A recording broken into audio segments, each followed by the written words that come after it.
Hozirda kartoshka ekini sug'orilayotganligi sababli yerni ichiga kirishning imkoni bo'lmadi. Ushbu loyiha Biznesni rivojlantirish banki hamkorligida Farg'ona viloyati Beshariq tumani Soylabi MFYda 20-soliq konturida amalga oshirilmoqda. Bu yerda kartoshka ekilgan. Maydon hajmi 10 gektar, uzunligi 438 metr, bo'yiga esa 291 metr.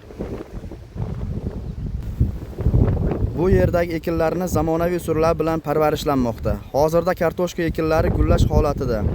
Ekinlarni yetishtirish 95 kun davom etadi. Yetishtirish jarayonida sug'oriladi.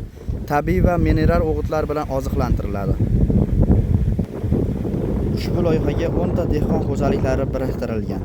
Har bir dehqon uchun o'rtacha 1 gektardan yer maydonlari to'g'ri keladi. Loyihani samarali amalga oshirish uchun Soylabi dehqonlari 222 ishlab chiqarish kooperativi biriktirilgan. Ushbu loyiha bo'yicha har bir gektarda 25 tonna, jami 250 tonna hosil olish rejalashtirilgan. Mazkur ekin yig'ishtirib olingandan so'ng ikkinchi ekinga ham yuqori daromadli ekin turini ekish orqali yer egalarining daromadlari yanada oshirib boriladi.